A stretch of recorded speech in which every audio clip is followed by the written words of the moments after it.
it already moved. By the time most long-term holders checked their portfolios that morning, XRP had repriced, not exploded, not gone parabolic. It simply stepped higher, decisively, as if a weight had been lifted that most people didn't even know was being negotiated. I've been watching this market for years. I've seen bubbles, I've seen regulatory crackdowns, I've seen good projects suffocated by uncertainty. And when I saw that candle close, my first reaction wasn't excitement, it was recognition, because this didn't look like retail speculation. It looked like risk being recalculated. For years, XRP has carried a regulatory shadow tied to the battle with the U.S. Securities and Exchange Commission. That shadow kept institutions cautious, not because they doubted the technology behind Ripple, but because capital, especially serious capital, avoids unresolved legal ambiguity. And then came the quiet meeting. No press conference, no dramatic headlines, just a procedural engagement between Ripple representatives and regulators. Most investors ignored it, but large investors don't ignore tone shifts.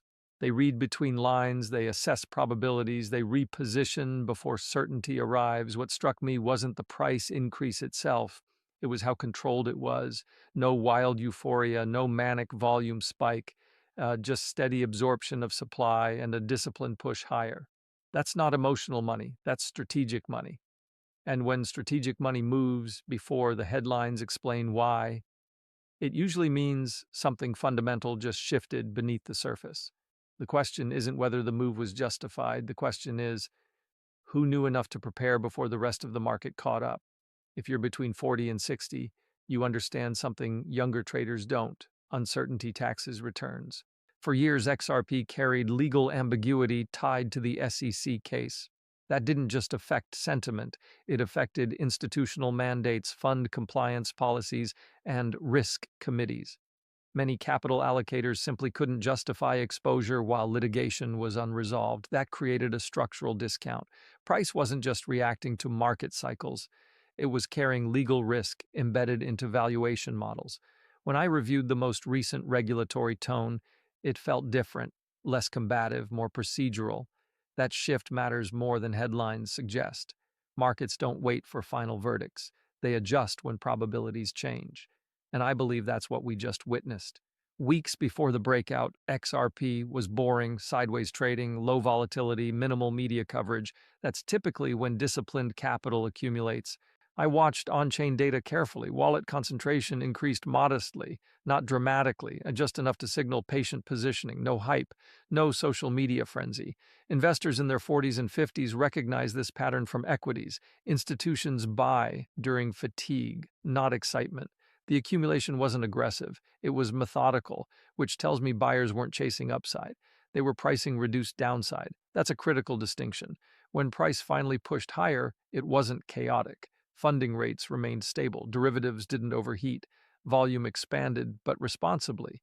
That's not retail-driven mania, that's reallocation.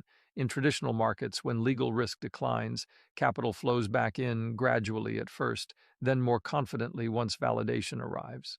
This move felt like phase one, not celebration, rebalancing, and that's far more sustainable. Large funds operate differently than individuals. They answer to boards, compliance teams, risk managers. Even if portfolio managers believed in XRP's long-term thesis, unresolved regulatory friction limited exposure. A softened regulatory posture doesn't guarantee victory, but it reduces existential threat. And when existential threat declines, allocation models update, not emotionally, mathematically. That's what I believe we're seeing now. Retail investors have endured years of volatility. Many sold out of exhaustion, others held but emotionally detached. Fatigue suppresses price. But professionals understand timing isn't about excitement, it's about asymmetry. If uncertainty declines while price still reflects old fear, opportunity forms. That window doesn't stay open forever, and I suspect we're inside it right now. Liquidity tells the truth. When XRP broke resistance, sell walls weren't overwhelming. Supply had thinned. That usually means weak hands already exited during the quiet months, which leaves stronger holders in control. Markets move most efficiently when ownership consolidates among conviction-based participants. That appears to be happening. For years, the dominant question surrounding XRP wasn't about expansion, adoption, or long-term utility. It was much simpler and far more limiting. Will it survive the lawsuit? That single question anchored valuation. As long as the legal battle with the U.S. Securities and Exchange Commission hovered over the market, XRP wasn't being priced as a growth asset, it was being priced as a legal risk instrument. Capital didn't evaluate upside scenarios first, it evaluated existential threat. Funds asked, what happens if enforcement escalates? What if penalties expand? What if exchanges pull back again? When survival is the dominant narrative, price behaves defensively, volatility increases, long-term capital hesitates. Institutional allocators apply haircuts to valuation models. Even bullish investors demand a larger margin of safety because uncertainty isn't just a variable, it's the variable. That suppresses multiples. But here's what's quietly shifting. The conversation is no longer centered on survival. It's slowly transitioning toward clarity. And clarity, but even partial clarity, changes how markets assign value. When the threat of structural impairment declines, analysts stop modeling worst-case outcomes and begin modeling potential expansion again. And that's a completely different framework. Survival stories trade on relief. Growth stories trade on projection. Relief produces temporary spikes, short squeezes, volatility bursts, sharp repricings. But projection produces something more powerful: sustained revaluation based on forward cash flows, adoption curves, and institutional participation. If XRP transitions from "can it endure" to "how far can it integrate," the market psychology shifts from defense to offense. Risk committees loosen constraints. Capital that once waited on the sidelines begins scenario planning for inclusion. Portfolio managers move from zero allocation debates to percentage allocation debates, and that's where the repricing can compound. Markets consistently reward assets perceived as expanding rather than merely surviving. Growth assets command premium multiples because they carry narrative momentum, and momentum attracts capital flows. The key insight is this: once the survival discount fades, even partially, the baseline valuation recalibrates upward before enthusiasm fully returns. And when that recalibration begins quietly, before consensus acknowledges the shift, that's when asymmetry tends to be strongest. If you're in the 40-60 age bracket, your framework for investing is fundamentally different from someone in their 20s. Time feels more tangible. Capital has purpose. You're not building from zero anymore. You're protecting what you've built while still allowing it to grow. That changes how you interpret moves like this. You're not chasing lottery tickets. You've likely seen bubbles inflate and collapse.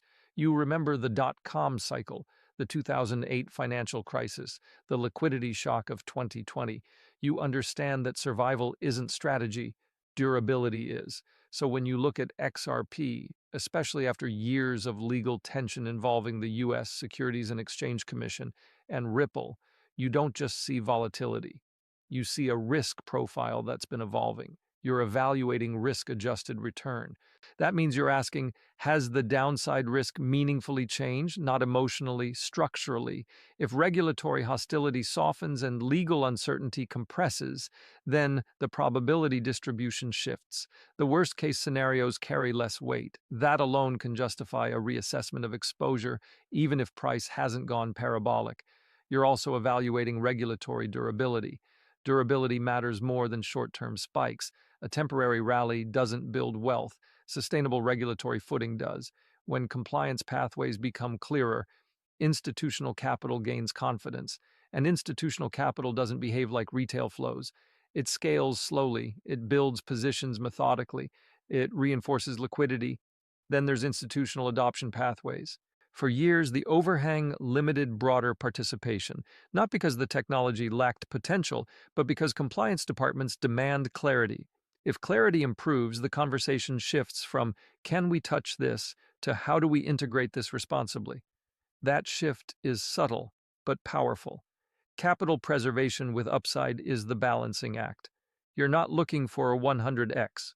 You're looking for asymmetric opportunity, where downside appears contained relative to potential long-term appreciation. Legal risk compression doesn't eliminate volatility.